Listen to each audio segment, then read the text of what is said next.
Bonsoir à tous, c'est un plaisir pour moi de vous retrouver pour cette émission qui n'est pas une émission politique, c'est une édition spéciale où je reçois sur ce plateau de Canal 10 Gérard Cotellon qui est le directeur du CHU de Guadeloupe, accompagné du professeur Pierre-Marie Roger, chef du service des maladies infectieuses aussi du CHU.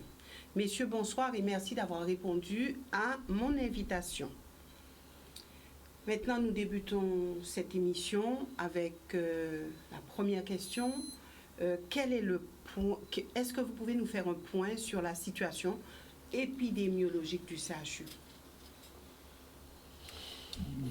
Je dirais que la situation est plutôt favorable. On a une diminution très franche du nombre d'entrées à l'hôpital pour Covid, relevant de soins hospitaliers. Alors certes, il y a encore des formes moins graves en ville, mais pour être précis, donner un exemple, j'ai passé ce week-end en astreinte dans le service de maladies infectieuses du CHU. Nous avons fait 4 entrées, là où il y avait plusieurs dizaines d'entrées par jour lors de la crise du mois d'août. On voit que le chiffre a bien baissé et ça nous permet d'être plus tranquille et confortable dans l'accueil des patients. Alors, est-ce qu'on peut dire que la crise est vraiment loin de nous? Alors, elle est manifestement derrière nous, le pic épidémique est passé. La vraie question, c'est quel va être, comme on pourrait dire, le bruit de fond, l'endémie en fait, qui va perdurer sur le territoire. Est-ce qu'on va avoir en permanence des entrées ou est-ce qu'on va retourner à 0 cas, en tout cas à l'entrée de l'hôpital? C'est la question. Pour l'instant, on n'est pas à 0. On n'est pas à 0. Est-ce qu'il y a encore des gens qui sont au service de réanimation? Oui, alors il y a encore des gens hospitalisés pour Covid grave en réanimation, oui, tout à fait. Oui, globalement, l'ensemble des cas régressent.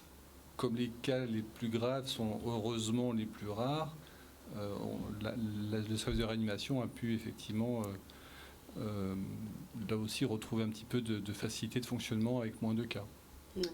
Alors, je me permettrai de faire un retour sur la situation et surtout nous essaierons d'y aller franco puisque l'intérêt de cette émission c'est de répondre aux questions des Guadeloupéens, de répondre aux questions et surtout à tout ce qu'on entend, tout ce qui circule, non seulement sur les réseaux sociaux mais aussi dans les discussions de cette population. Alors c'est vrai que vous avez axé sur la pédagogie, sur le fait que les gens comprennent bien pourquoi se faire vacciner, etc.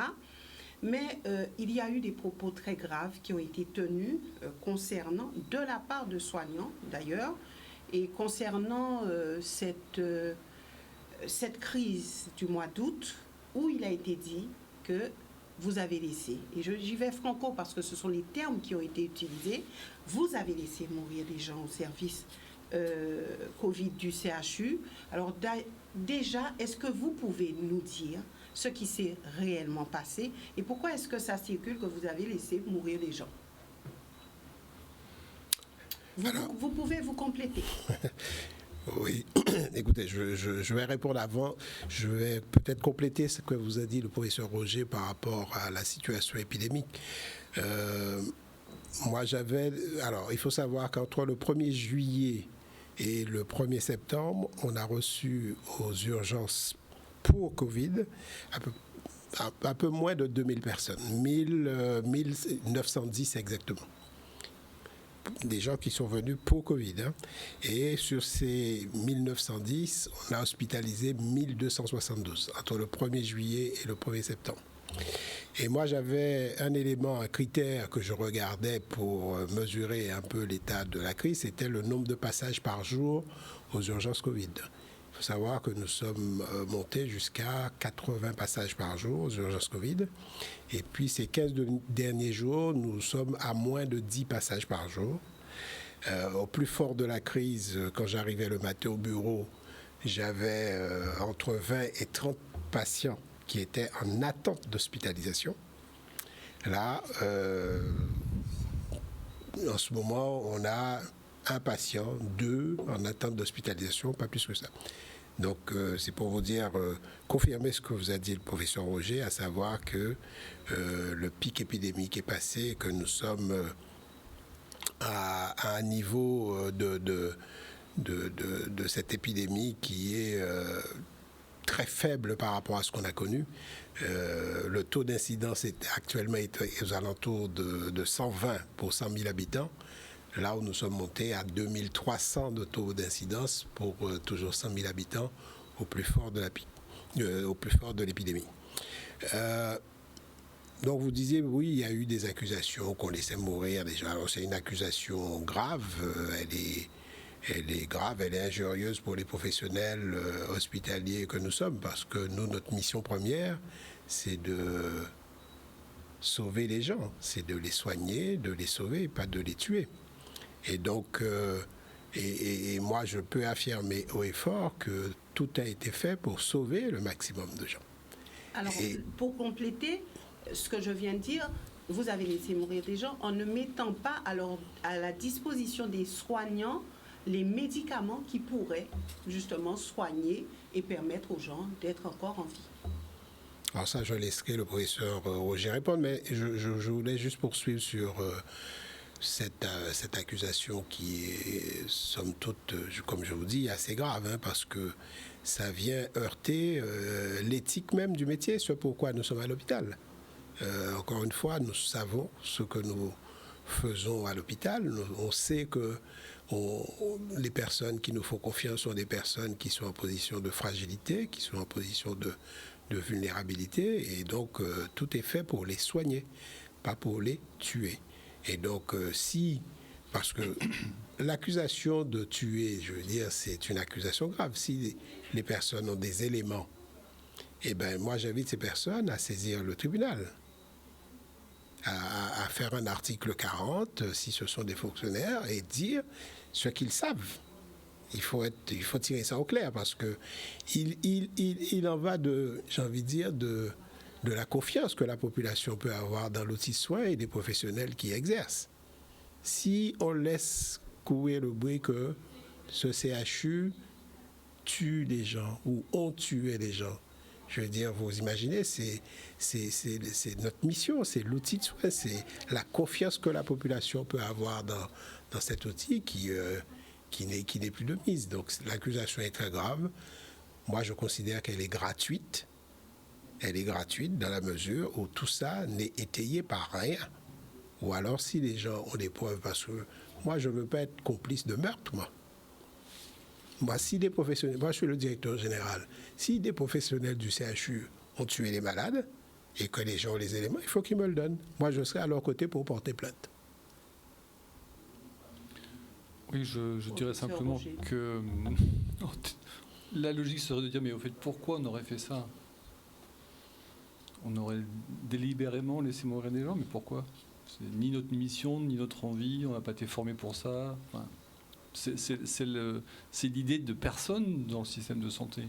Donc je ne sais pas d'où sort cette idée, je ne sais même pas comment elle peut être imaginée de la part d'un système hospitalier, de l'individu à l'ensemble de l'hôpital. C'est tellement inconcevable, enfin excusez-moi de dire, c'est ridicule. Voilà, c'est ridicule. Alors certains disent que vous avez débranché des malades, vous avez fait des choix, vous avez eu à ne pas, par exemple, soigner les gens avec l'ivermectine, prescrit par les médecins de ville.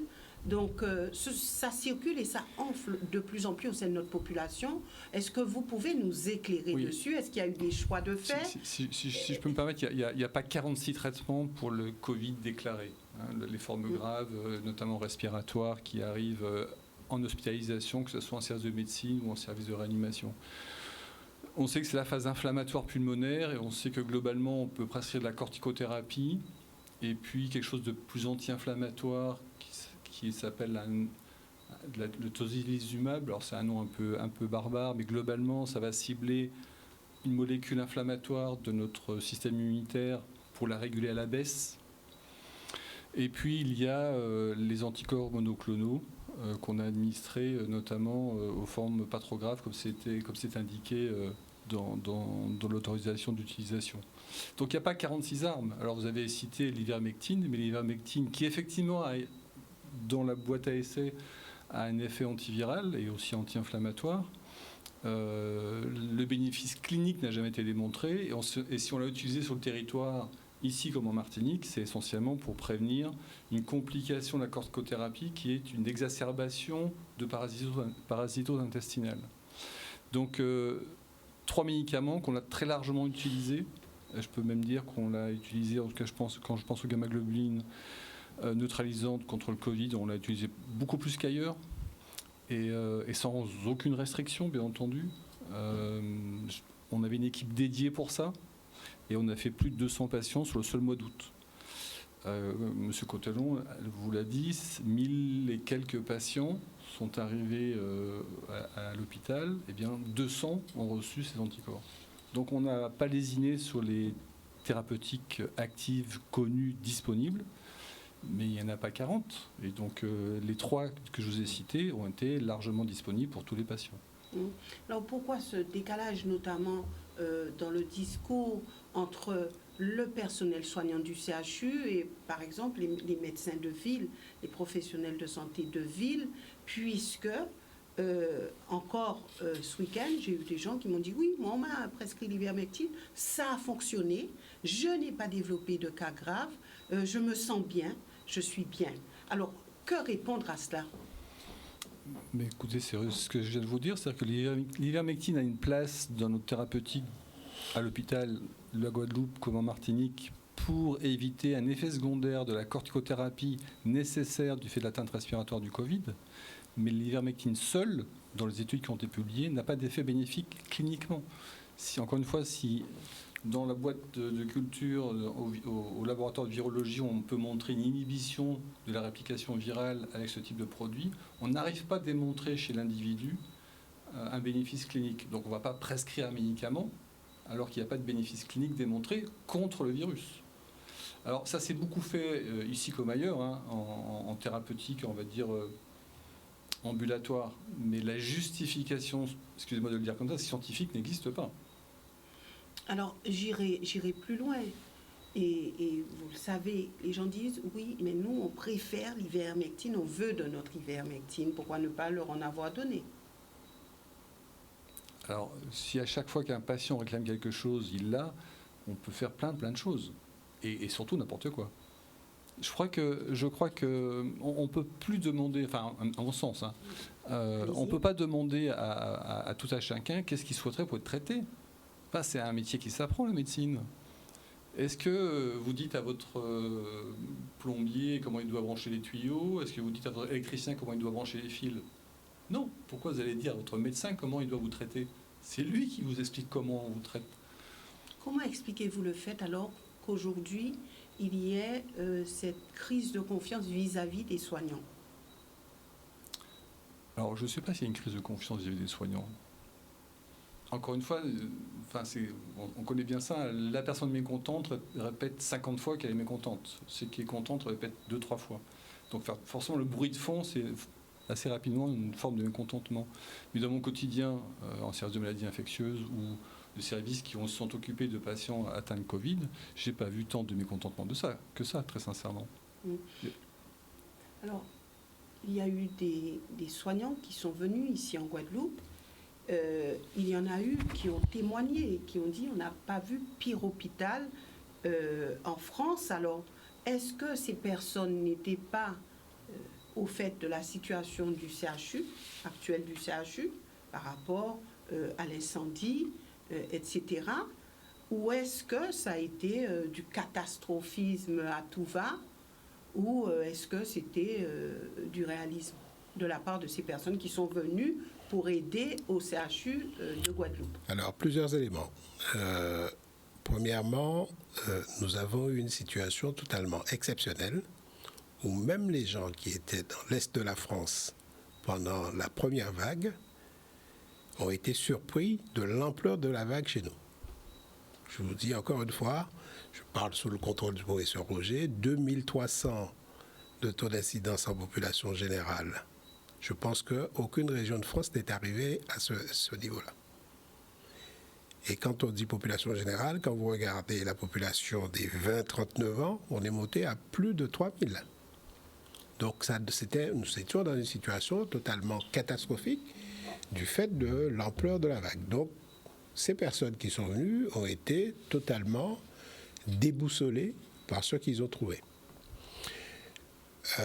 L'autre élément que je voulais vous dire, c'est que, comme vous le savez, moi j'ai fait l'essentiel de ma carrière dans l'Hexagone.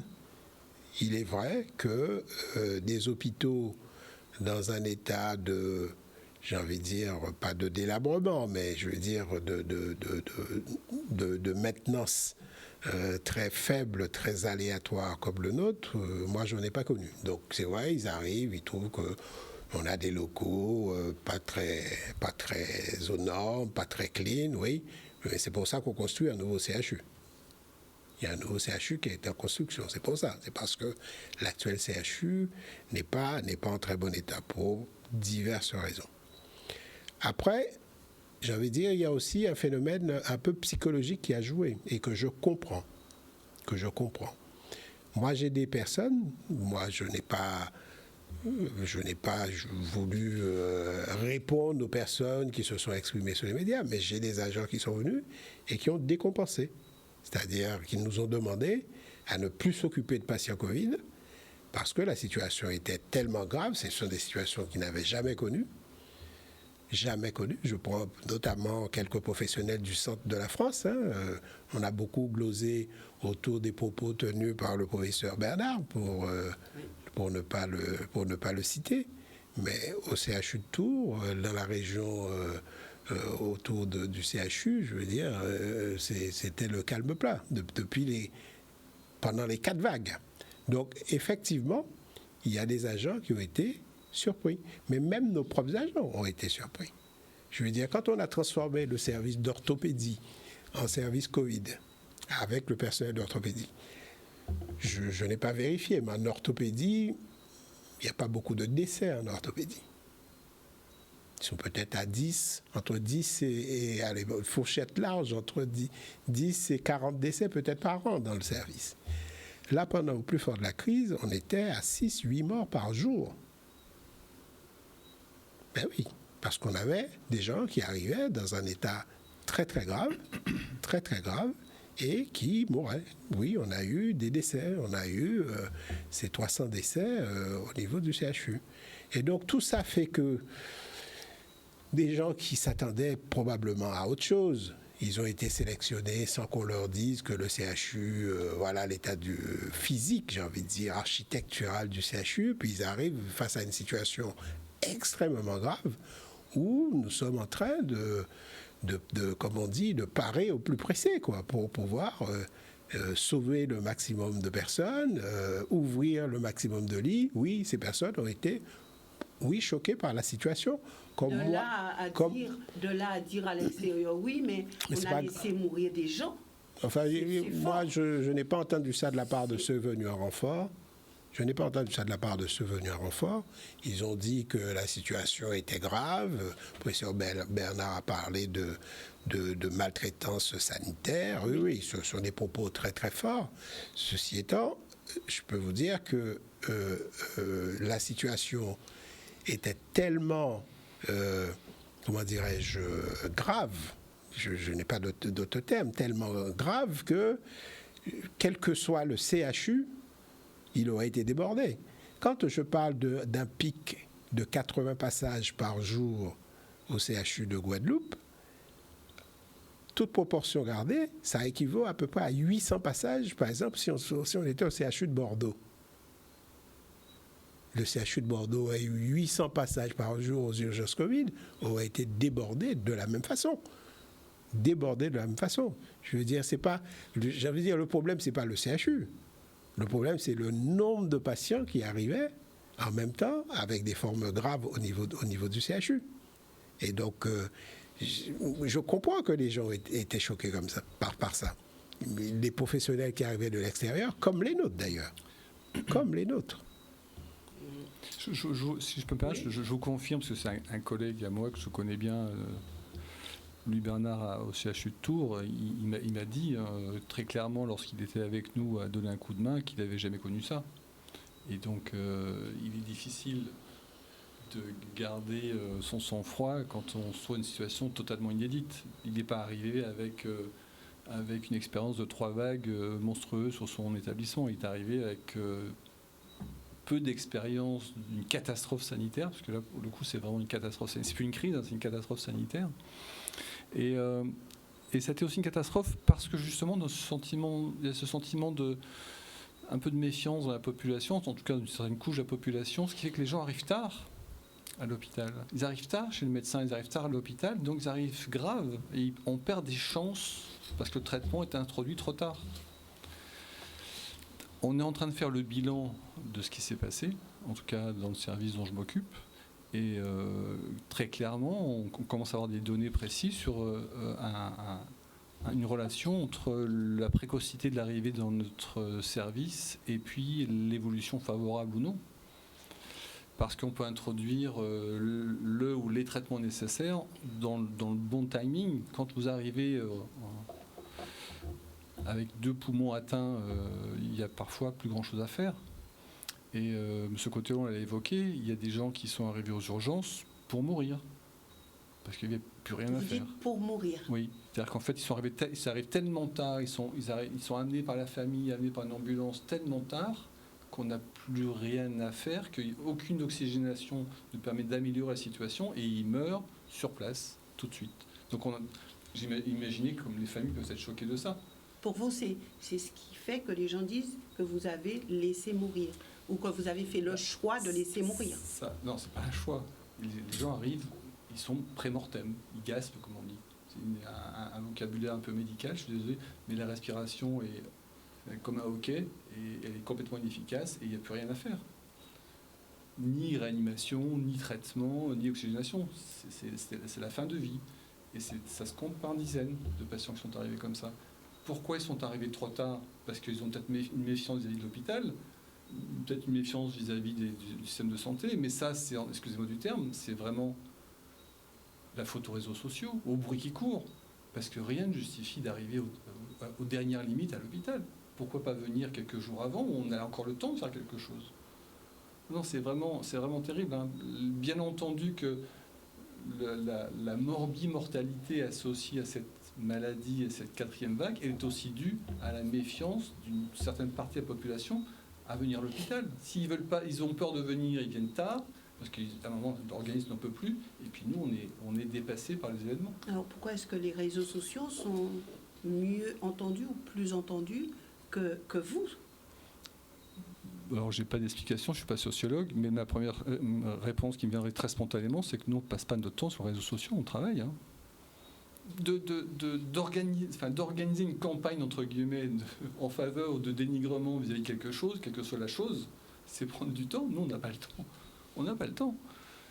Là, on va consacrer un petit peu de temps, comme vous avez dit en introduction, à faire de la pédagogie ou donner des explications sur ce qui s'est passé.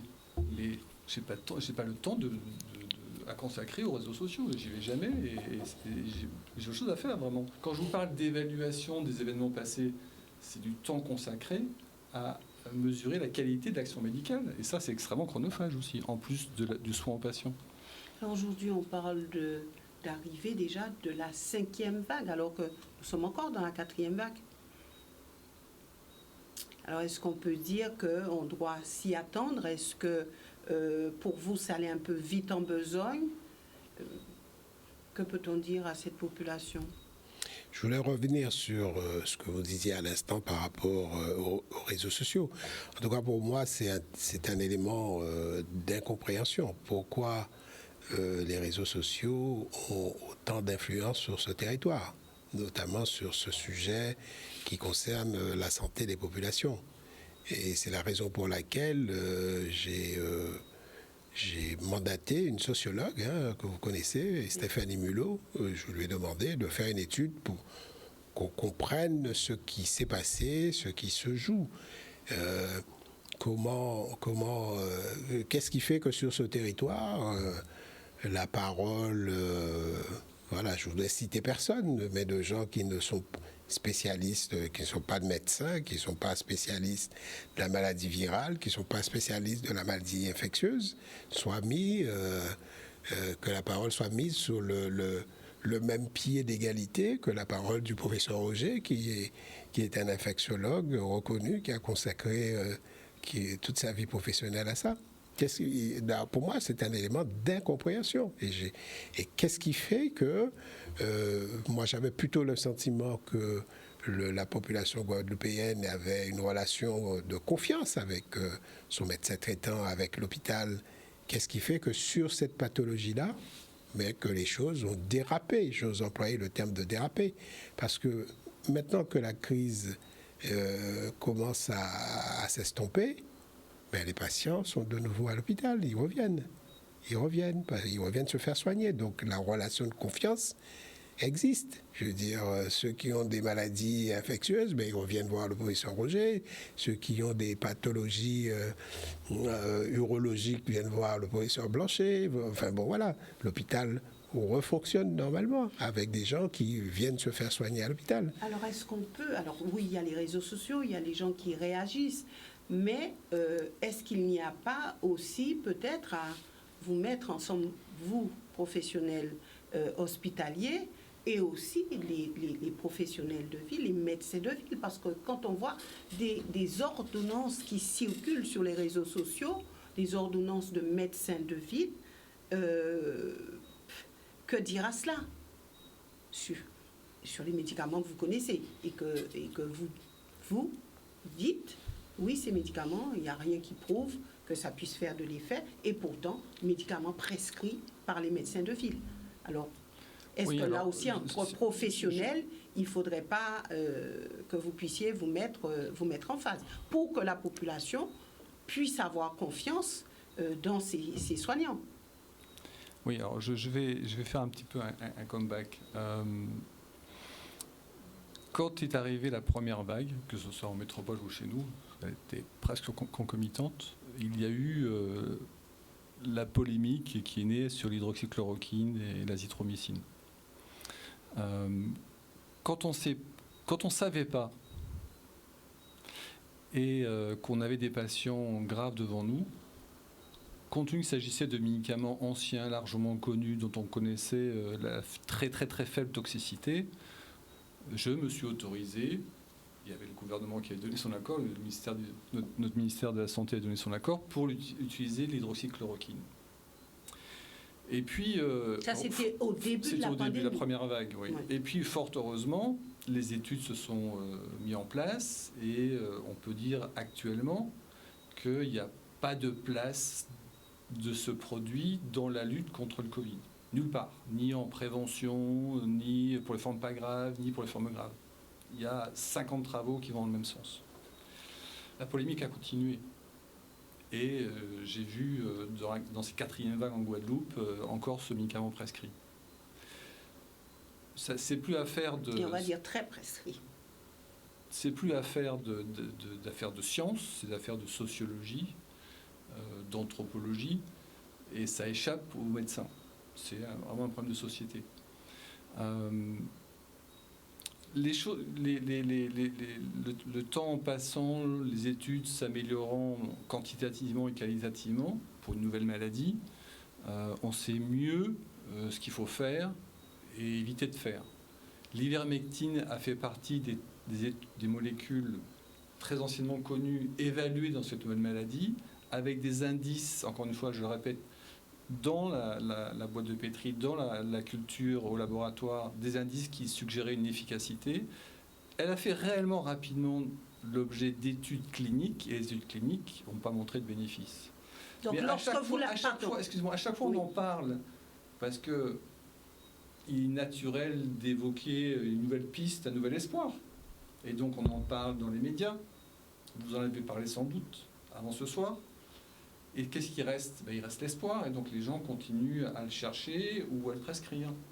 Mais en quelques semaines ou quelques mois, les données sont majorées, encore une fois quantitativement et qualitativement, et on peut dire maintenant que c'est inutile.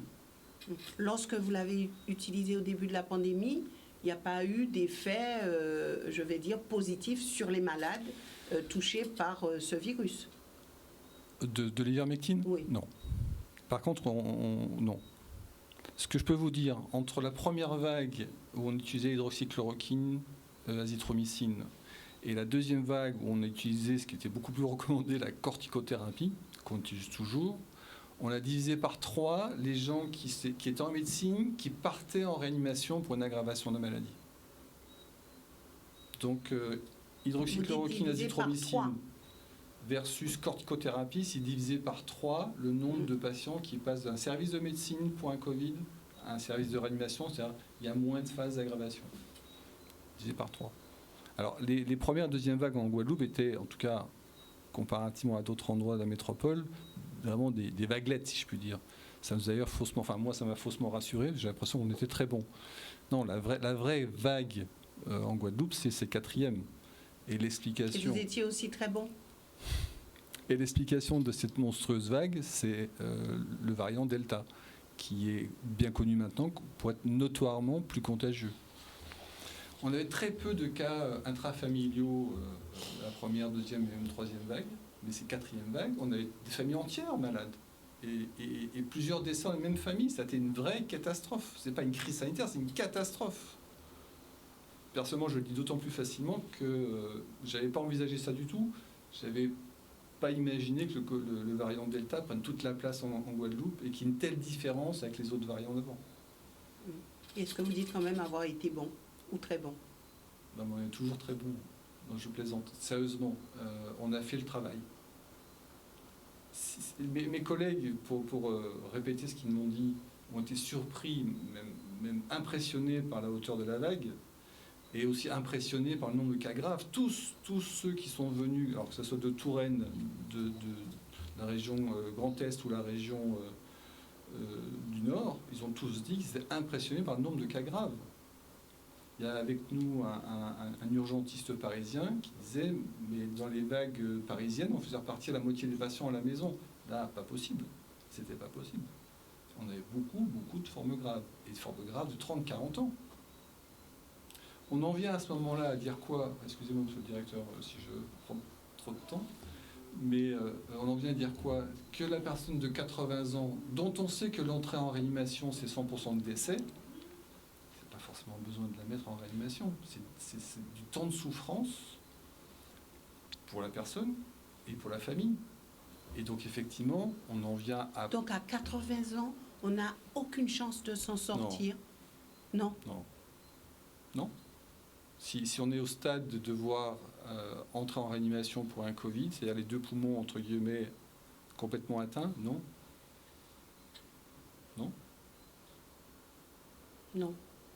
Pas de chance. D'où excusez-moi, d'où la prévention. Alors, on va y arriver tout à l'heure. Maintenant, concernant cette 5e vague, avant d'arriver à quelques autres questions, est-ce qu'on doit s'y attendre? Et si oui, est-ce qu'on est prêt pour faire face? Alors, je ne suis pas épidémiologiste. Et puis, comme je vous ai dit, je me suis trompé sur ce que je pensais être la 4e vague, qui était beaucoup plus monstrueuse que... J'imaginais quelque chose de plus long et de moins agressif. Voilà. Le fait est que si on tient compte de l'immunité acquise par la diffusion du virus sur le territoire, et si on tient compte des vaccinations déjà effectuées, on doit être à, en gros, une estimation de 50% de la population protégée. Donc ça veut dire qu'il y a encore 50% de la population non protégée. Donc il y a largement de quoi faire une 5e vague. Alors comment s'y préparer? Malheureusement, on commence à avoir un peu d'expérience des différentes vagues. Mais sur ce que vient de dire le professeur Roger, moi je suis passablement inquiet. Parce qu'encore une fois, sur ce territoire, avec cette couverture vaccinale qui est faite, parce que quand même il faut parler de la réalité que l'on vit au niveau du CHU, on a eu 296 décès exactement entre le 1er juillet et le 1er septembre. Et sur ces 296 décès, on avait 279 non vaccinés.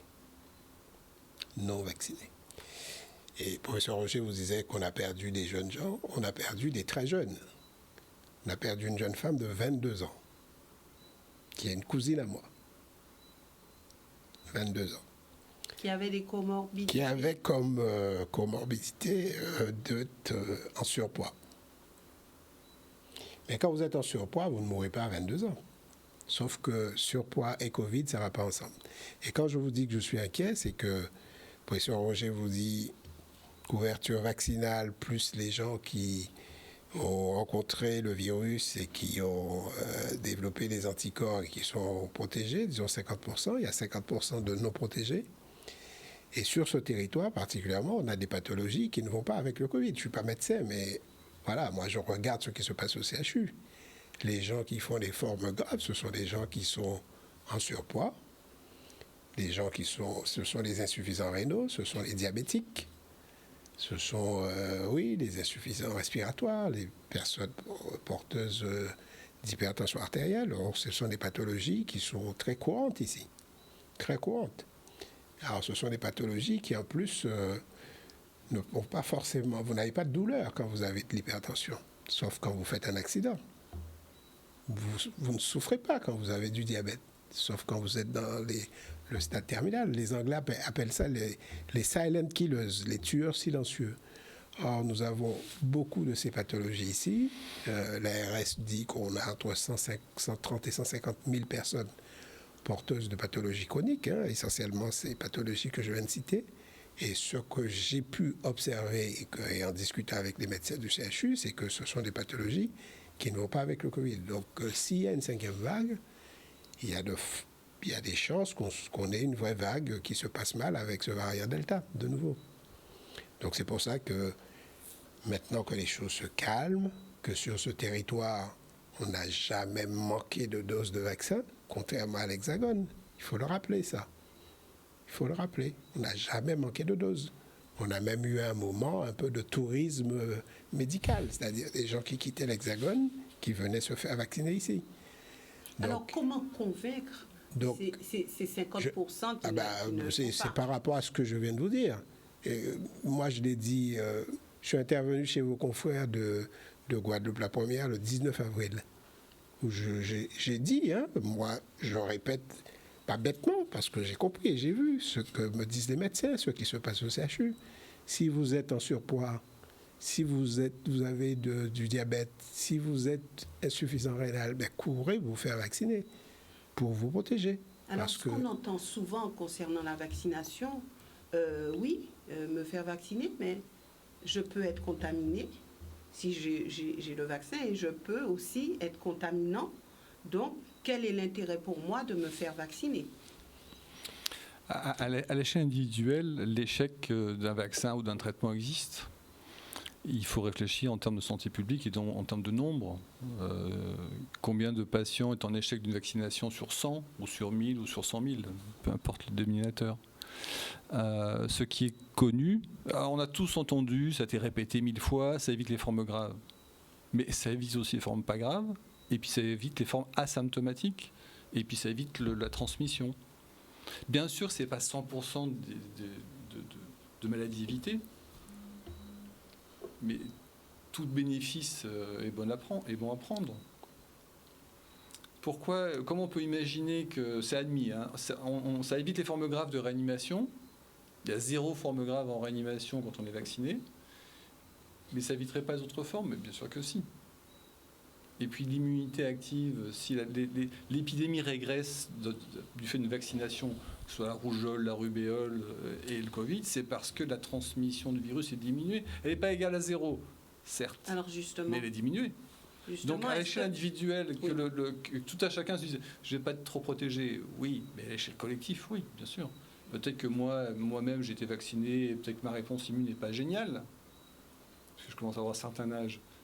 Mais de la population générale, il y a un vrai bénéfice. Est-ce que ça voudrait dire qu'une personne vaccinée ne peut pas décéder du Covid ? Encore une fois, alors, à l'échelle de millions d'individus, on a des formes graves, y compris chez les gens vaccinés, et notamment lorsque l'immunité dysfonctionne chez le patient. On a bien compris, on a tous entendu parler, c'est absolument vrai, c'est pas propre au vaccin contre le Covid. Quand on est immunodéprimé, quand notre système immunitaire marche pas ou marche mal, quelle que soit la raison, la réponse vaccinale est moindre, et donc la protection est moindre, et donc il y a des formes graves. Ça, c'est indubitable, c'est obligatoire. C'est comme si vous vouliez avoir une grosse caravane avec un vélo, vous auriez du mal à tirer.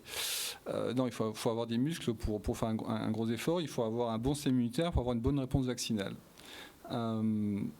Et ce qui compte, en fait, c'est pas... je vais pas me faire vacciner parce que peut-être je vais pas avoir la bonne réponse. Parce que la majorité ont une bonne réponse vaccinale et la majorité est correctement vaccinée et protégée. Pourquoi vous allez vous dire je vais pas prendre le vaccin parce que j'ai peut-être 10% de chance de ne pas avoir la bonne réponse immune. Mais oui, vous avez 90% de chance d'avoir la bonne réponse immune. Et quand ça tombe sur vous, forcément, vous vous interrogez. Et peut-être que ça fait peur aussi en se disant peut-être que je fais partie de ce pourcentage-là. Mais ça fait peur s'il y a plein d'effets secondaires pour une moindre réponse, mais il y a très très peu d'événements indésirables graves. Il y en a, il ne faut pas les cacher. Il n'y a pas question de dire que tout va bien. Quand vous regardez, on va dire, un effet secondaire qui a interpellé la communauté médicale et scientifique, alors je parle du vaccin Pfizer parce que c'est celui qui est le plus largement utilisé sur le territoire, il y a eu quelques centaines, quelques à partir de 200, quelques centaines de cas d'atteinte du cœur, du muscle cardiaque. Mais c'est pour 60 millions de vaccinés. Et la plupart de ces atteintes du cœur ont régressé spontanément. Donc on a des millions de gens protégés, quelques cas d'atteinte étonnante cardiaque liées au vaccin et qui ont régressé. Alors, autre chose, puisque on y va franco, et puis on essaie de comprendre pourquoi notre population guadeloupéenne n'avance pas plus alors qu'il y a eu de grandes campagnes de promotion concernant la vaccination. Le gouvernement dit, oui, il y a cette obligation de vaccination pour les soignants, mais parallèlement, le gouvernement dit, oui, mais s'il y a des effets indésirables, graves, nous ne sommes pas responsables. Est-ce que quelque part, il n'y a pas aussi un pas à faire du côté du gouvernement ? Alors je regarde de ce côté, parce que je ne crois pas que le gouvernement ait dit qu'il n'était pas responsable s'il y avait un effet secondaire grave d'un médicament. Non, au contraire, le gouvernement a toujours dit si les personnes vaccinées ont des effets indésirables graves ou voire même très graves, il faut saisir l'ONIAM, l'Office national d'indemnisation des accidents médicaux. Et donc, le gouvernement prend en charge... Qui est un organisme d'État, qui va analyser la situation du patient et indemniser s'il le faut. Je n'ai jamais entendu le gouvernement dire je ne suis pas responsable s'il y a des formes graves. Le gouvernement pousse à la vaccination et il y a cet organisme qui s'appelle l'ONIAM qui est là pour examiner les choses et le cas échéant indemniser les personnes. Alors, vous avez commencé à parler de la vaccination des professionnels de santé. Oui, ça j'allais y arriver tout à l'heure, allez-y. Voilà, donc c'est un sujet qui est pendant, qui est là, qui est devant nous. Alors, ce qu'il faut bien comprendre, c'est que moi, à titre personnel, j'ai une conviction forte, c'est qu'il faut que les professionnels de santé soient vaccinés, se protègent, pour deux raisons essentielles. Premièrement, ce sont les professionnels de santé qui s'occupent des patients Covid, et donc s'ils ne sont pas vaccinés, ils peuvent l'attraper eux-mêmes et transmettre à d'autres personnes. Ça, c'est la première raison. La deuxième raison, vous imaginez un système de santé où les autorités les autorités étatiques ne protègent pas les professionnels de santé. Vous imaginez un système où, avec cette pandémie, les professionnels de santé eux-mêmes sont tous malades. Je veux dire, mais il n'y a plus personne pour soigner personne. D'accord ? Donc, premièrement, le professeur Roger le dira mieux que moi, la vaccination a fait ses preuves. Encore une fois, moi, je ne suis pas médecin, mais je regarde ce qui se passe au CHU. Je vous ai dit, sur les 296 morts, 279 non vaccinés. D'accord ? Ce sont des éléments. Il y a près de 5 milliards de gens vaccinés de par le monde. Je me tourne vers vous. peut-être. Je ne sais pas s'il y en a autant de ce côté-ton, mais peut-être en tout cas, ça se compte en milliards. Un milliard de gens vaccinés de par le monde. Et donc, le sujet de la vaccination des professionnels de santé est un sujet qu'il faut régler pour les deux raisons que je viens de vous dire. On ne peut pas...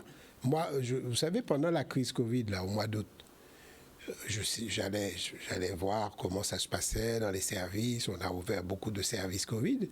Et j'étais effrayé parce que je posais la question, effrayé de voir ces professionnels qui naviguaient dans cet environnement à très forte aérosolisation avec beaucoup de patients sous oxygène, pas vaccinés. Mais alors ces mêmes professionnels qui ont vécu ces choses difficiles disent non, nous n'en voulons pas de ce vaccin. Est-ce qu'il n'y a pas un paradoxe dans tout ça? Oui, c'est aussi un élément d'incompréhension. C'est aussi un élément d'incompréhension qu'il faut essayer de comprendre. Mais bon, il y a des professionnels qui ont peur parce que ils sont comme la population générale. Hein, ils écoutent ce qui se dit sur les réseaux sociaux, ce qui circule. On a toujours un exemple. Ils ont les éléments de base pour mieux comprendre que la population qui n'est pas professionnelle de santé. Oui, alors personnellement, pour moi, c'est incompréhensible. Voilà, assez clairement. La deuxième chose, c'est ce qui est encore plus incompréhensible, c'est qu'un certain nombre de soignants vous disent ils ont qu'à rendre la vaccination obligatoire, puis on la fera. C'est-à-dire qu'il y a aussi cette dimension-là. C'est-à-dire que spontanément, pour se protéger soi, protéger sa famille, ça a été démontré. Ça a été démontré. On en parlait encore avec monsieur le directeur et d'autres collègues la semaine dernière. Il y a des travaux, alors faits aux États-Unis, mais ce qui existe aux États-Unis peut sans doute être démontré dans le monde francophone. Le fait de vacciner les soignants, c'est 2 à 3 fois moins de cas de Covid dans les familles des soignants. Donc ça protège l'individu, ça protège la famille des vaccinés. Et donc les soignants, si jamais ils embarquent le virus de l'hôpital vers la famille, eh bien ça c'est diminué de 2 à 3 fois. Et puis, puisqu'on sait que ça diminue la contagiosité autour d'un cas, sinon même ça l'amène à 0, il y a lieu de penser que le soignant vacciné ne transmet pas à sa famille, ne transmet pas au patient dont il s'occupe, si ce n'est pas un patient Covid. Et donc la nosocomialité qui est bien connue, c'est-à-dire qu'on se transmet ça à l'hôpital, est coupée, est arrêtée en tout ou partie par la vaccination. Et donc moi je trouve ça très très gênant d'imaginer qu'on puisse être soignant, alors au sens large du terme, participer au système de santé sans se protéger soi et sans protéger le patient qui va arriver pour une pathologie X ou Y et qui risque d'attraper, si on n'est pas vacciné, le Covid de notre faute. Parce que pour le coup, c'est une faute. Alors, selon ce que les soignants, si certains soignants disent, ils viennent sur les plateaux, ils disent, c'est qu'ils se sentent plus en sécurité sans le vaccin qu'avec le vaccin. Il faudra qu'ils nous expliquent comment c'est possible. Alors, au-delà de tout cela, donc j'ai un petit peu recherché par rapport à ce qui se dit. Il y a un texte que j'ai trouvé sur santé.gouv.fr, c'est la Haute Autorité de Santé, et qui date du 26 juillet 2021, qui dit qu'il faut faire une sérologie avant la vaccination pour éviter le schéma à 2 doses si personne déjà contaminée. Est-ce que c'est appliqué ici? Non. Pourquoi? Parce qu'en fait, alors je ne sais pas d'où sort ce texte, j'ai pas compris où était votre référence. C'est la Haute Autorité de Santé. C'est un texte qui date du 26 juillet 2021. Non, en termes de... alors, quand vous pensez avoir fait le Covid, ça peut avoir du sens. Puisque au bout d'un certain temps, la PCR est négative, et par contre, vous avez la trace anticorps, la réponse anticorps qui est détectable. Ça peut avoir du sens pour dire, j'ai fait le Covid et je fais qu'une injection de rappel 3 mois plus tard ou 4 mois plus tard.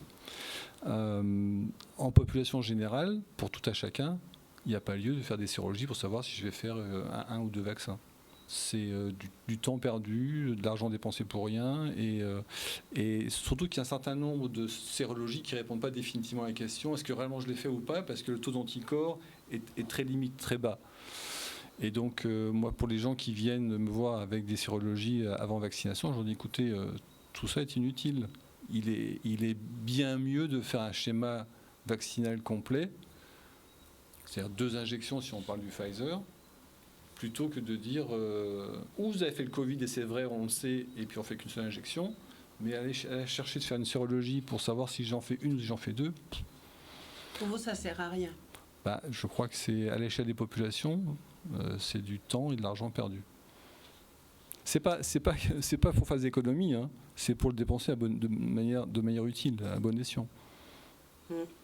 Maintenant, je vais m'adresser à Gérard Cotellon. Alors, ce sujet de la vaccination fait couler beaucoup d'encre et j'ai eu à vous écouter lors de votre intervention sur le fait qu'il y ait eu 2300 agents au CHU qui ne sont pas vaccinés. Vous avez dit que vous avez fait le choix de les laisser travailler.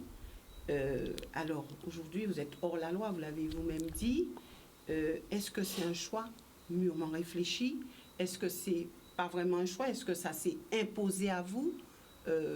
Comment avez-vous abordé la question concernant cette obligation vaccinale? Je l'ai abordé en responsabilité, j'ai envie de dire. Je suis directeur général d'un hôpital qui est le principal outil de soins du territoire. Il y a une loi qui impose aux professionnels de santé de se faire vacciner. D'accord? Je fais le constat le 15 septembre, parce qu'il y avait une date limite, que à peu près 75% du personnel non soignant, pour faire court, n'était pas vacciné le 15 septembre. Quand je regarde les médecins, il y avait à peu près 75% des médecins vaccinés. Donc le choix, j'ai envie de dire, oui, c'est imposé à moi. Parce que ce que prévoit la loi du 5 août, c'est vous n'êtes pas vacciné, vous n'avez pas eu une première dose avant le 15 septembre, vous êtes suspendu. Est-ce que vous imaginez que je peux suspendre? Si, je peux le faire. Mais je le fais en mettant... Vous avez choisi de ne pas le faire. Mais oui, parce que je ne peux pas fermer l'hôpital. Et oui, la loi me donnait la possibilité de le faire. Oui, je pouvais le faire. Et si je le faisais, je veux dire, je mettais en péril tout le système hospitalier, parce que les patients du CHU, il aurait fallu les transférer ailleurs. Ça veut dire qu'on ne pouvait plus fonctionner. On pouvait peut-être encore accueillir les urgences, mais c'est tout. Donc oui, alors, mais la loi doit s'appliquer. La loi, elle s'applique. Voilà. Je vous avais dit que je suis dans une situation qui est contraire à la loi. Oui, c'est vrai. Mais la loi, c'est la loi. Elle est dure, mais c'est la loi. Donc,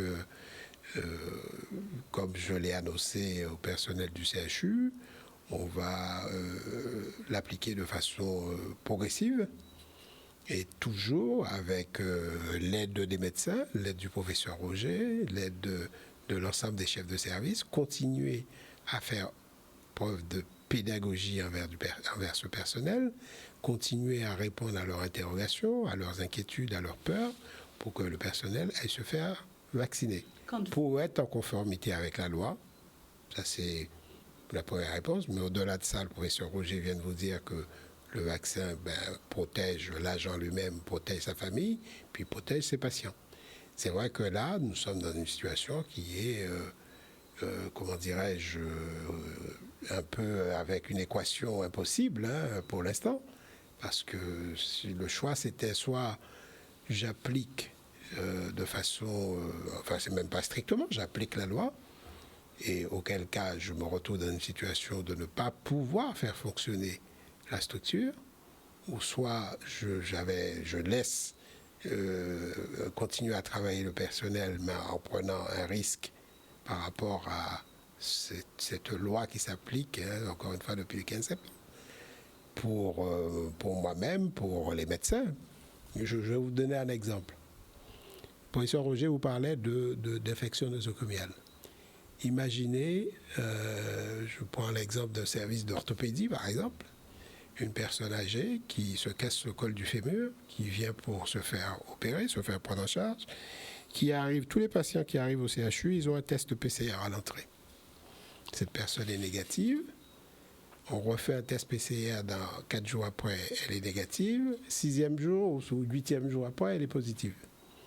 Et ça se passe mal, elle décède. Vous imaginez bien que si la famille porte plainte, on ira chercher la responsabilité de l'hôpital et de ses acteurs. Et quand vous avez une loi qui impose au personnel d'être vacciné et que le directeur du CHU, que je suis, autorise des gens non vaccinés à travailler, oui, j'ai une responsabilité pénale lourde qui pèse sur moi. Mais que... Alors, que dit l'État ? Que dit l'État de ce choix ? L'État dit, l'État, pour l'instant, l'État ne m'a rien dit. L'État, je veux dire, il y a une loi qui est une loi qui s'applique sur l'ensemble du territoire national jusqu'à preuve du contraire. Et donc, voilà, c'est cette loi qui doit être mise en œuvre. Et l'État ne vous a rien dit là-dessus ? Écoutez, moi, je travaille en étroite collaboration avec les autorités de tutelle. On a, avec l'ARS, j'ai eu l'occasion d'échanger avec le cabinet, avec monsieur le préfet. Donc, c'est ce que je viens de vous dire, c'est que je vais m'employer à mettre de la progressivité, à continuer à faire de la pédagogie, à inciter à la vaccination. Et puis, voilà, on va gérer ça de cette façon-là. Lorsque vous entendez la directrice du CHBT dire « oui, mais de toute façon, chez moi, on appliquera la loi », mais moi aussi, j'appliquerai la loi. Et je m'attends à ce qu'il y ait une grève, je suis prête. Qu'est-ce que cela vous inspire ? Non, mais moi aussi, j'appliquerai la loi, oui. La loi, comme je vous ai dit, elle s'applique. Simplement, je vous ai dit, alors peut-être que je me trompe, peut-être que je me trompe. Auquel cas, on me le dira, je serai relevé de mes fonctions parce que je n'ai pas appliqué la loi. C'est la loi du genre, si j'ai envie de dire. J'allais vous poser la question, est-ce que vous pensez que cette position vous coûtera votre poste ? Oui, c'est possible. Vous savez, moi j'ai été nommé par le président de la République, je peux être retiré de mes fonctions du jour au lendemain, mais c'est la règle du jeu, ça. Ça, c'est pas un sujet. C'est pas ça le sujet. Ce que je voulais dire, c'est que, bien entendu, la loi, elle s'applique. Encore une fois, je vous dis, moi, je suis convaincu de la pertinence de cette obligation vaccinale pour les professionnels de santé, pour les raisons que je vous ai dites tout à l'heure. Donc, nous, on va essayer, encore une fois, de faire preuve de pédagogie. Moi, je crois beaucoup au professionnalisme des agents du CHU. Il y aura toujours des récalcitrants. Vous avez vu ce qui se passe dans l'Hexagone. Alors, ils ne sont pas du tout dans la même situation que nous. Ils sont à des taux de personnel vacciné entre 95 et 100%. Donc, ils ont eu à suspendre très peu d'agents. Nous, pour l'instant, encore une fois, j'ai privilégié la prise en charge des patients. Et je rappelle quand même que nous sortons de cette crise avec beaucoup de patients qui ont eu à souffrir de cette épidémie Covid, de cette infection Covid. Mais nous avons aussi beaucoup de patients qui ont eu à souffrir de retard de prise en charge, d'absence de prise en charge, parce que soit ils avaient peur de venir à l'hôpital, soit pour d'autres raisons. Et donc, il nous faut reconstruire nos parcours de soins, nos Covid, parce que moi, j'ai eu un chiffre qui m'a été donné par l'ancienne directrice de la DGOS, qui est venue en mission au CHU voir comment on gérait la crise. Elle nous disait que la moitié des morts en France en 2020, la moitié des décès en France en 2020 étaient dus à des retards ou des absences de prise en charge à cause de la crise Covid. Donc ici en Guadeloupe, il nous faut retrouver un fonctionnement normal. Quand nous sommes en crise, quand il y a l'épidémie est à son apogée et que nous avons un grand nombre de patients qui arrivent, bien entendu, c'est notre priorité, il faut sauver le maximum de personnes. Mais dès que ça commence à se calmer, il faut reconstruire nos parcours de soins non Covid pour prendre en charge des personnes qui sont en attente de soins et qui, sur ce territoire, n'ont pas d'autre endroit où aller. On a un certain nombre d'activités dans ce CHU que nous sommes les seuls à assurer et il faut continuer à prendre en charge la population. Nous partons rapidement du côté du téléphone. Nous récupérons quelques appels. Je vous demanderai d'être court, précis et de poser votre question. Bonsoir, nous vous écoutons. Allez-y. Oui, allô, bonsoir. Bonsoir, monsieur. Oui, bonsoir. En fait, je vous appelle par rapport à la crise sanitaire. Oui. Allô, vous m'entendez? Bien. Allez-y, monsieur. Votre oui, question. Et puis, déjà, je voudrais remercier le directeur du CHU parce que je pense qu'il est dans une situation qui est assez problématique pour lui. Mais bon, il faut dire aussi que, voilà, ils ne vont pas non plus s'arranger les choses avec les frontières qu'ils ont ouvertes. Vous comprenez ou pas? Allez-y. Et donc, bon, moi, je pense que, voilà, la solution, c'est... Enfin, je pense que le peuple n'est pas contre la vaccination, mais c'est l'obligation. Et donc, effectivement, c'est ce qui met les problèmes au jour d'aujourd'hui dans notre société. Donc, moi, je voudrais, voilà, que les gens comprennent que les Guadeloupéens ne sont pas contre la vaccination, mais c'est le fait qu'on leur oblige. Et comme vous le savez déjà, par rapport à tout ce qu'on a déjà vécu avec le chlordécone et tout ce qu'il y a dans nos mémoires, ben, les gens, ils n'ont pas confiance en ça. Donc voilà, c'est ce que j'avais à dire, en fait. Merci, monsieur. Une Merci, réaction. au revoir. Merci. Je vais laisser réagir le professeur Roger. Simplement, ce que je voudrais dire, c'est que le vaccin contre la Covid, ce n'est pas le seul vaccin obligatoire que nous avons. Moi, quand j'étais môme, moi j'ai été vacciné. On avait des vaccins obligatoires pour être scolarisé. Et donc voilà, nous sommes dans une situation avec des impacts très très forts sur la vie personnelle, sur la vie sociale, professionnelle, sur l'ambiance même dans le pays. Alors il y a une incitation à la vaccination pour la population générale. Pour l'instant, il n'y a pas d'obligation pour la population générale à se faire vacciner. L'obligation porte pour les professionnels de santé. Et encore une fois, au risque de me répéter, je vous dis, alors je crois à cette obligation pour les raisons que je viens de vous citer.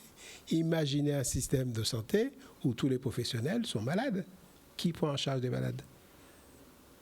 Imaginez un système de santé où vous avez des professionnels qui peuvent être contaminants pour leurs propres patients.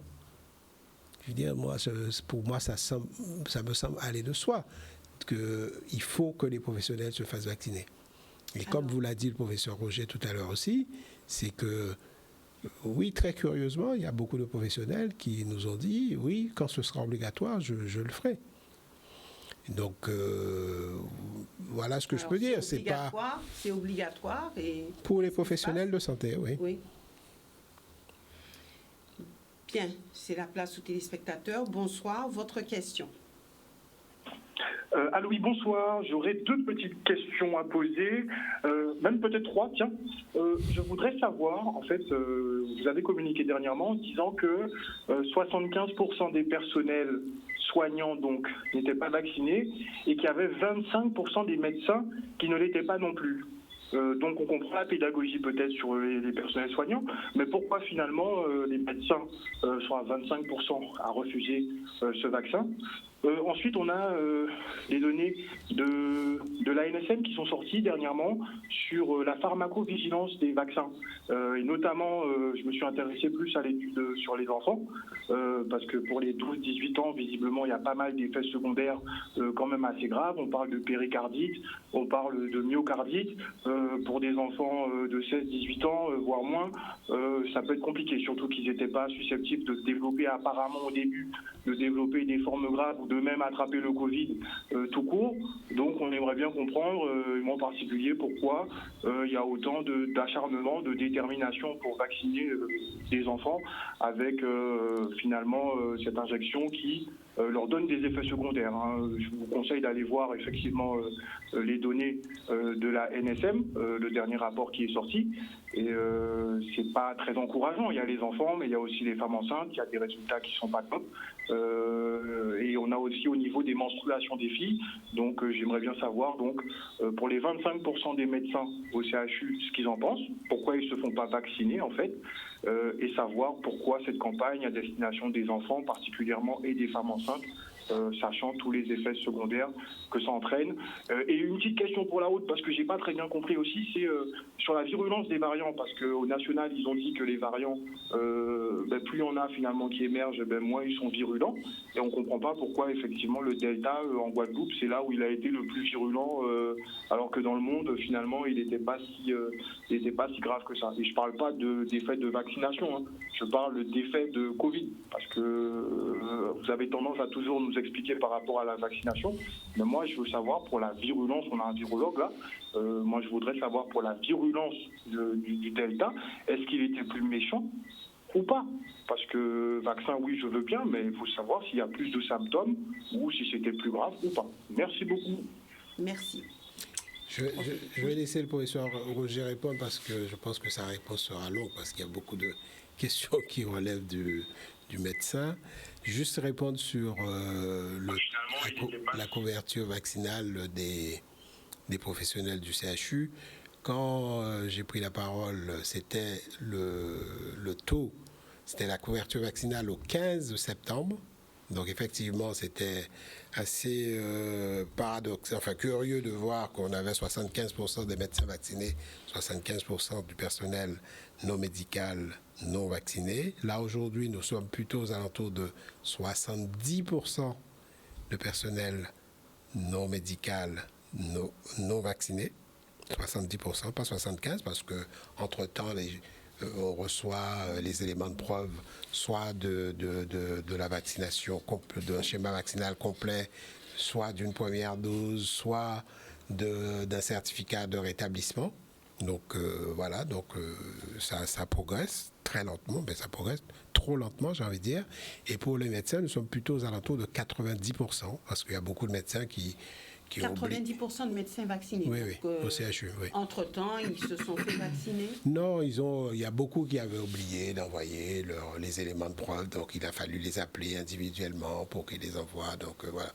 Donc nous sommes sur. Je regardais ce soir avec le professeur Blanchet. Nous avons à peu près 500 médecins et on a compté cet après-midi, on avait 70 médecins qui n'avaient pas donné les éléments de preuve. Donc aujourd'hui, nous en sommes à 90% des médecins vaccinés.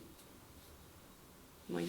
Oui, je voudrais effectivement répondre aux questions concernant le rapport de la NSM, donc l'Agence nationale de sécurité des médicaments, qui très régulièrement, depuis la mise à disposition des vaccins, publie les effets secondaires qui sont décrits concernant les différents vaccins. En France et notamment en Guadeloupe, c'est le Pfizer qui est le plus utilisé. Et effectivement, l'intervenant disait qu'il y avait des atteintes du cœur. Je les ai indiquées en milieu de notre conversation, de notre discussion. Ça se compte en centaines quand le nombre de vaccinés se compte en dizaines de millions. Ça veut dire qu'en fait, il y a un signal. Il se passe quelque chose. Et donc le travail est mené pour savoir s'il y a un lien direct, concret, ou si c'est un facteur de risque méconnu chez la personne qui pourrait amener à cet effet secondaire. Donc on ne peut pas le prévoir à l'avance. Donc on ne peut pas le prévoir à l'avance. On sait que c'est plutôt l'homme jeune. De la même manière, je crois qu'il a été évoqué des troubles des règles. Oui, effectivement, les rapports de la NSM du début d'été, c'est la description de plusieurs centaines de troubles de règles chez les femmes, mais là aussi on parle de dizaines de millions de femmes vaccinées, et on sait qu'il y a bien des causes de troubles de règles chez les femmes, et donc de dire qu'il y a un lien direct entre ce que les gens rapportent, ce que les médecins rapportent, et puis la vaccination, le lien est parfois difficile à établir. Mais comme et je crois que le système est bien fait, tout à chacun peut déclarer un effet secondaire. Et quand vous regardez les effets, c'est-à-dire le patient, le médecin, l'infirmier, enfin bref, tout le monde peut déclarer. Et après, c'est aux spécialistes de pharmacovigilance à faire l'enquête pour savoir s'il y a un lien entre les deux. Ce qui est, à mon sens, quand même très rassurant, c'est que de très loin, devant tous les autres effets secondaires, ce qui est décrit, ce sont des douleurs au point de l'injection. Bah oui, il y a des douleurs puisque c'est l'intramusculaire. Et comme vous êtes libre de déclarer, eh bien entendu on se retrouve avec un grand nombre de déclarations de douleurs aussi d'injection ou d'inflammation, de rougeur ou d'œdème aussi d'injection. Tout ça, c'est au bout du compte assez attendu. Et d'ailleurs, certains disent que c'est plus forcément des effets secondaires, mais voilà, c'est de la réactogénicité, c'est-à-dire on réagit normalement au fait qu'on fasse une intramusculaire.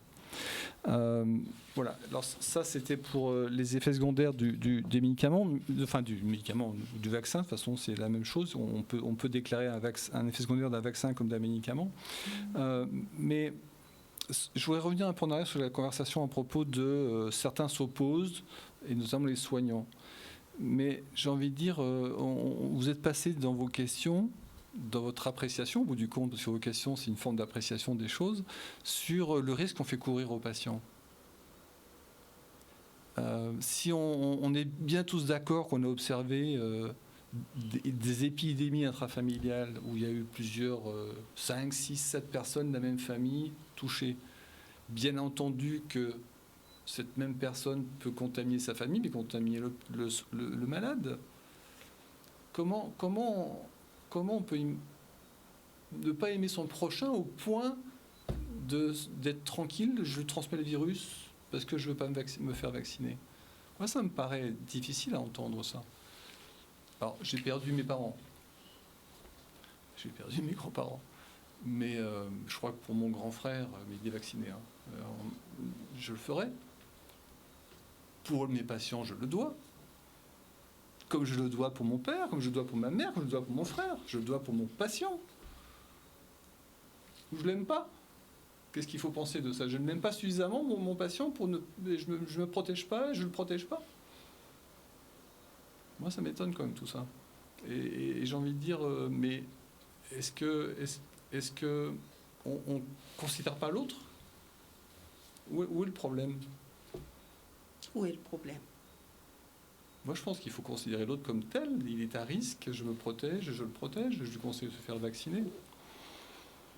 Nous aurons le temps de récupérer un dernier appel.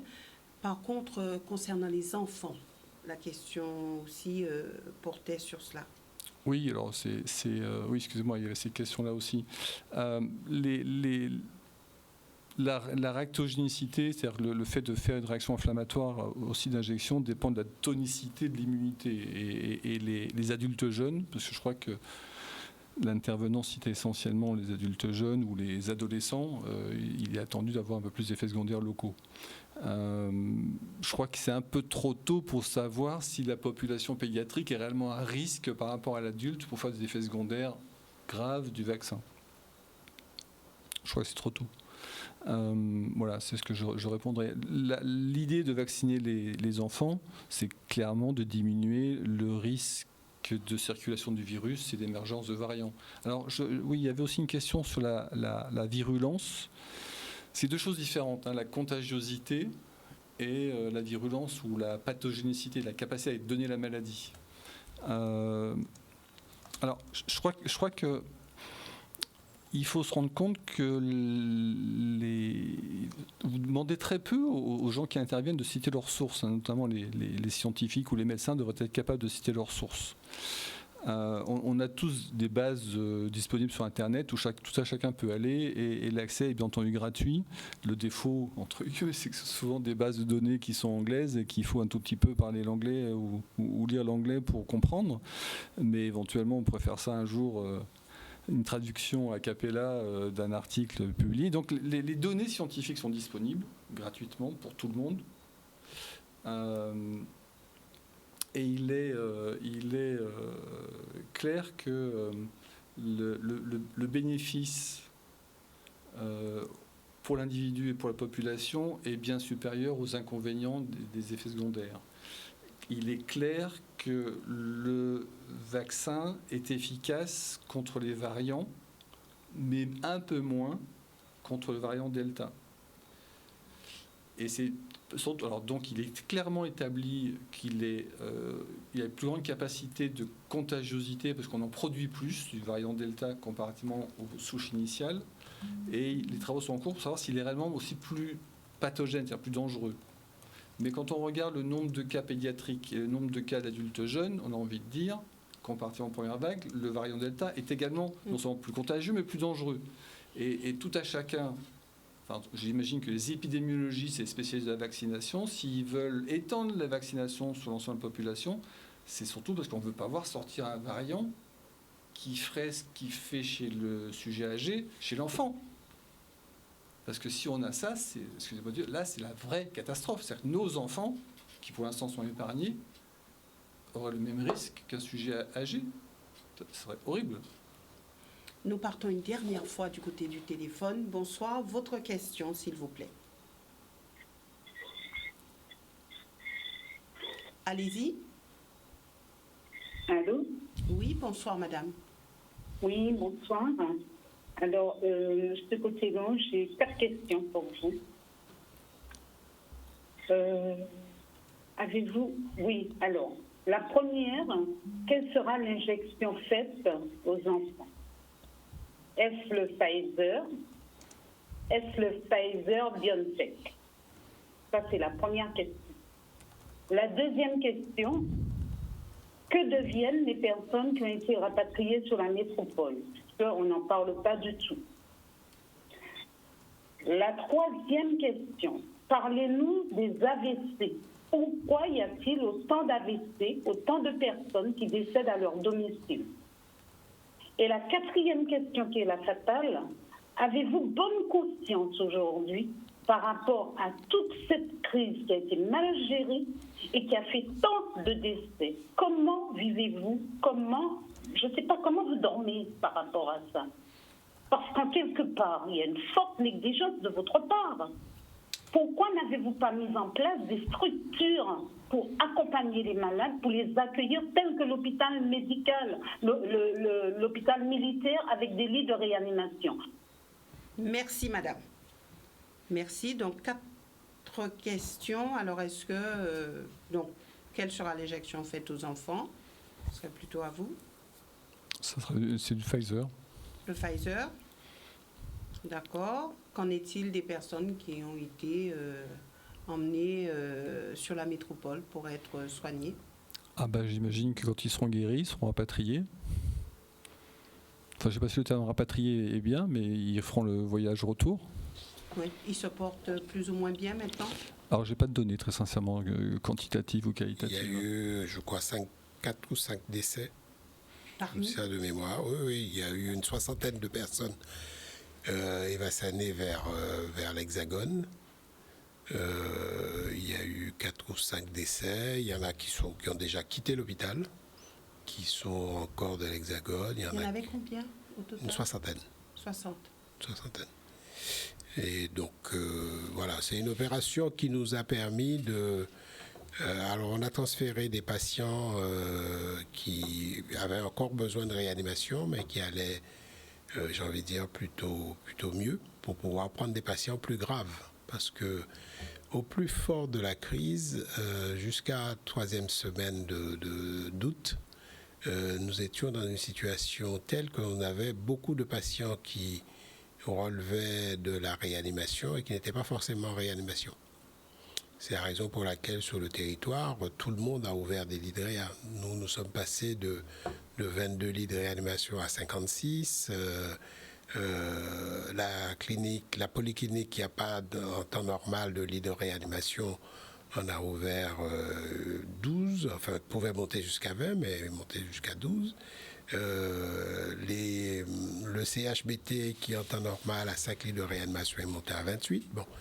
Et puis nous, si vous voulez, on s'est retrouvés dans une situation où les 15 premiers jours d'août, on avait beaucoup de patients qui relevaient de la réanimation, mais les lits étaient saturés, donc, et qui étaient dans les étages. Donc c'est cette opération Hippocampe qui a été très médiatisée, qui a permis de faire partir un certain nombre de patients dans l'Hexagone, nous a permis de prendre des patients plus graves. Ce ne sont pas les patients graves qu'on a envoyés dans l'Hexagone, ce sont ceux qui allaient plutôt mieux, mais qui avaient encore besoin de réanimation. D'accord. Et parmi, il y a ceux qui sont quand même décédés. Il y a eu 4 ou 5 décès de mémoire. Que s'est-il passé? C'était des personnes âgées? C'était des personnes... Oui, enfin bon, c'était des patients de réanimation. Il y a quelqu'un de très jeune, hein, de 52 ans, qui est décédé, oui, dans l'Hexagone, oui. Oui.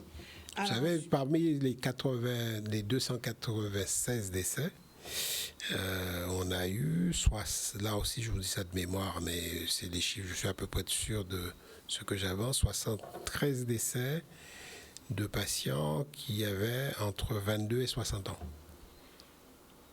22, 60 ans, c'est quand même jeune. Alors, les AVC. Pourquoi il y a autant d'AVC? Alors, je ne sais pas si je peux répondre à cette question-là.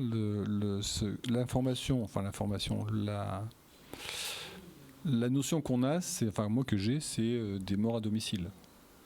Alors, est-ce que c'est par accident vasculaire cérébral, AVC, ou est-ce que c'est par trouble cardiaque, dans la mesure où le Covid a un fort tropisme cardiaque, hein, il attaque les poumons en premier lieu, mais aussi le cœur. La question mérite d'être posée.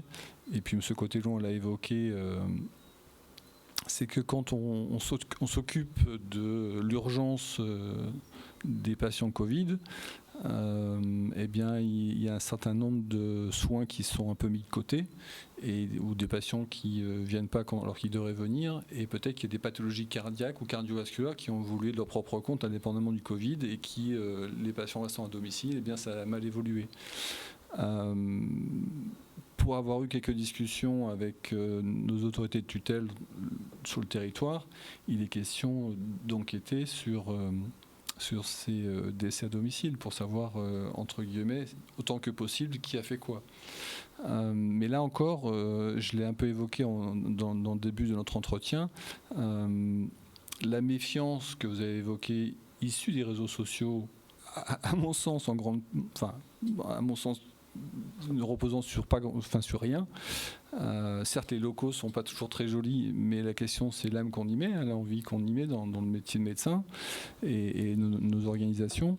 Les réseaux sociaux disaient qu'il ne fallait pas aller à l'hôpital, donc les gens ont mal évolué et sont potentiellement décédés à domicile. Je pense qu'il y a une responsabilité, j'ai envie de dire, collective qu'il faudrait aussi regarder, parce qu'on ne peut pas dénigrer, c'est une forme de harcèlement, hein, d'ailleurs, même au plan juridique du terme, c'est-à-dire c'est en permanence une critique des mêmes personnes, de la structure hospitalière, c'est du harcèlement en fait qu'on peut vivre nous de notre côté en tant que médecin. Et vous le vivez comme ça? Je regarde très peu les réseaux sociaux. J'ai des collègues qui le font, qui mettent certaines images, certains textes sous les yeux. Je suis à la fois malheureux pour les gens qui reçoivent ça, et puis dépité parce que ça n'a aucun sens en fait. Et comment on peut imaginer que 150 ou 200 médecins, sans doute plus d'ailleurs, n'aient que faire de l'état de santé de la population dont ils ont la charge. Enfin, je veux dire, ça n'a aucun sens. Que un ou deux aient peur du Covid et aillent faire autre chose, peut-être, mais l'immense majorité du corps médical est là et des corps soignants est là, donc on fait le job. Et donc il ne faut surtout pas avoir peur, parce qu'avoir peur, c'est délétère au bout du compte. Et dans les décès à domicile, il y a une part de gens qui n'ont pas voulu venir à l'hôpital ou dans une autre structure de santé, peu importe. Hein, il n'y a pas que l'hôpital public, il y a aussi les cliniques pour s'occuper de la santé des gens. Et ça, je pense qu'il faut prendre conscience que ce bruit de fond est délétère. Et franchement, avez-vous envie de continuer encore en tant que médecin?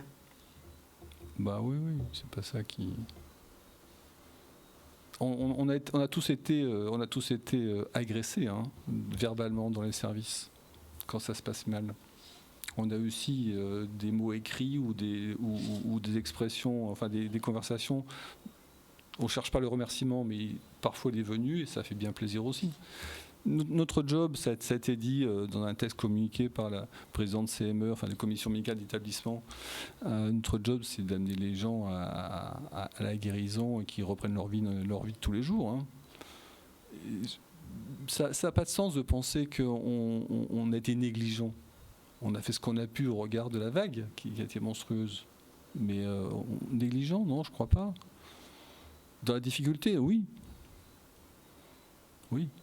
Moi-même, je me suis retrouvé un soir de garde sur l'hôpital, sur le secteur des urgences, et j'en revenais pas du nombre de patients avec des bouteilles d'oxygène, et il fallait changer les bouteilles d'oxygène, et avec des collègues, on a été à 1h du matin chercher à la pharmacie les bouteilles d'oxygène pour les remonter au service des urgences, pour pouvoir rebrancher les gens. Donc oui, c'était lourd, mais c'est notre job. Pourquoi voulez-vous qu'on néglige tout ça ? Quand je dis vous, c'est pas vous, hein, c'est les réseaux sociaux. Alors maintenant, sur cet aspect bonne conscience. Alors, plusieurs choses. Alors, la première, ce que je voudrais dire, c'est que, vous savez, moi, je suis un hospitalier. Hein, donc, comme vous le savez, moi, j'étais infirmier.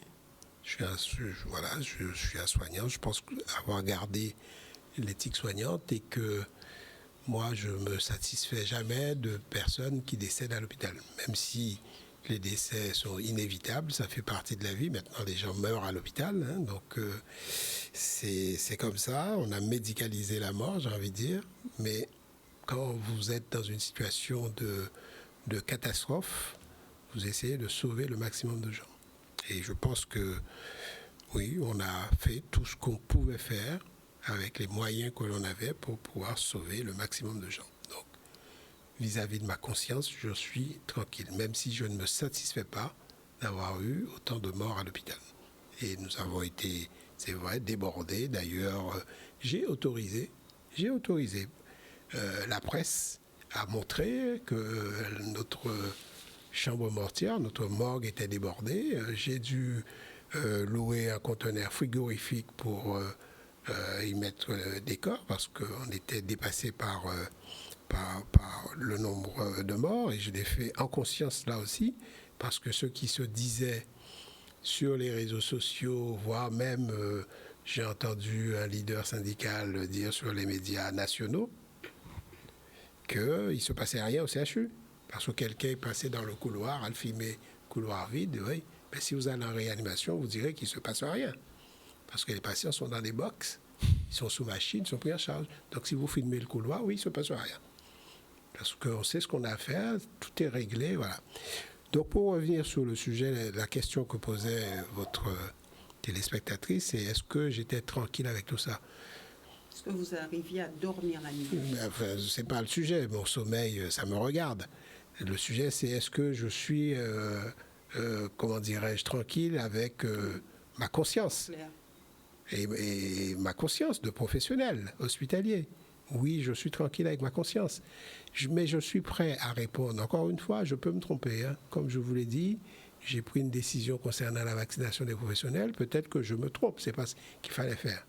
Que celui qui ne s'est jamais trompé me jette la première pierre. Mais je suis prêt à répondre à toutes les inspections. Je veux dire, moi, on peut m'envoyer l'IGAS. Nous avons vendredi, nous avons une commission parlementaire qui arrive au CHU pour enquêter sur comment nous avons géré la crise. Est-ce qu'on s'est trompé? Est-ce que nous avons commis des fautes? Cette commission est présidée par la présidente même de la commission des lois de l'Assemblée nationale. Donc moi, je suis prêt à répondre à toutes les inspections.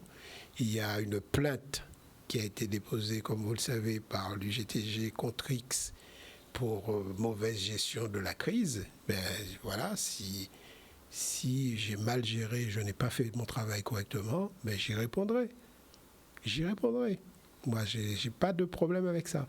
Encore une fois, moi, je peux vous dire, parce que je suis, depuis la mi-juillet, nous sommes au CHU avec mon équipe rapprochée, avec le professeur Roger, le docteur Jarige, un certain nombre de médecins, le docteur Valette, le responsable de l'AREA, docteur, je vais les citer, docteur Delta, la responsable des urgences, plus tous leurs collaborateurs.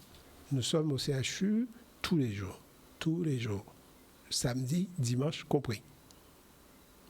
À regarder comment ça se passe, à être présent pour répondre aux interrogations des soignants, les aider, les réconforter.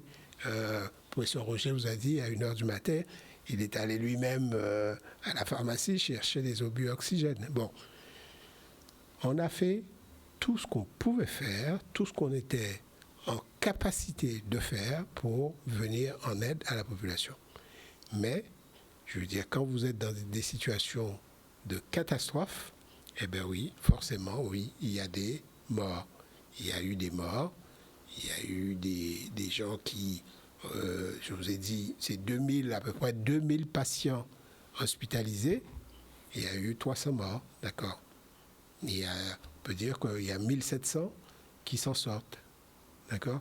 Donc, c'est une question un peu curieuse de me demander à moi, directeur, est-ce que je suis tranquille avec ma conscience, comme si j'étais responsable des morts de ce CHU. Oui, je suis responsable du bon ou du mauvais fonctionnement du CHU, oui, de ça, oui.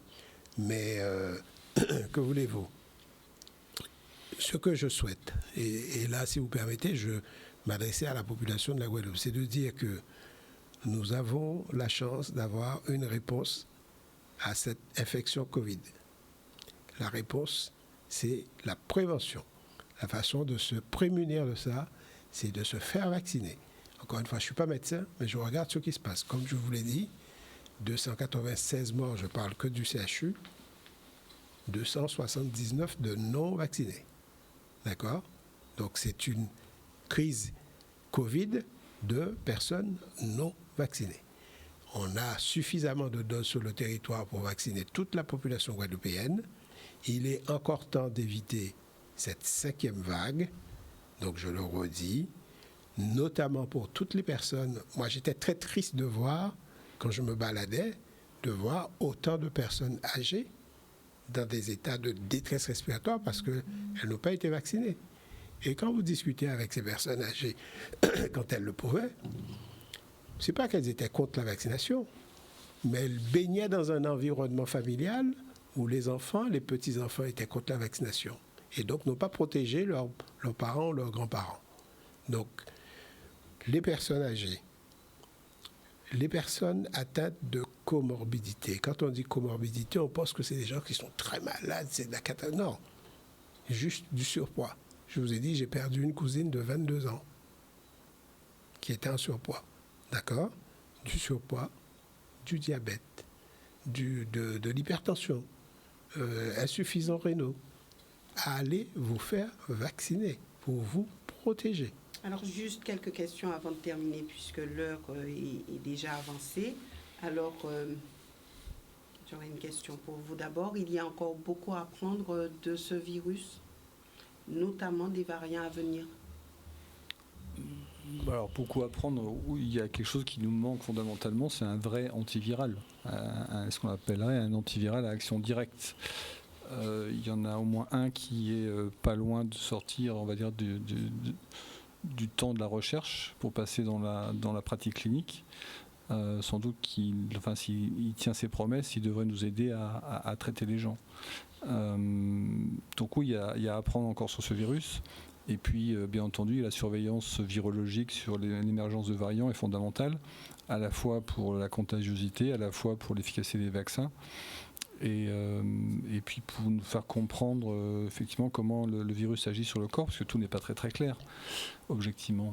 On l'a évoqué, on a des patients qui ont une expression pulmonaire bien sûr, cardiaque bien sûr, mais aussi parfois des expressions rénales, neurologiques. Donc il n'y a pas que le bloc cœur-poumon qui est malade. Donc oui, il y a besoin de surveiller ce qui se passe au plan épidémiologique, virologique et thérapeutique. Voilà. Merci Gérard Cotellon. Donc, avec le recul, est-ce que il vous est arrivé de regretter d'être venu ici en tant que directeur du CHU? On me pose à chaque fois la question. Donc. Alors après les événements, on repose encore la question pour savoir est-ce que, le positionnement a changé. Non, mais il faut vivre sans regret. Moi, si vous voulez, comme j'ai eu l'occasion de vous le dire à vous personnellement, je savais où je venais. Je veux dire, cette crise Covid, je l'ai vécue ici, mais j'aurais pu la vivre dans l'Hexagone.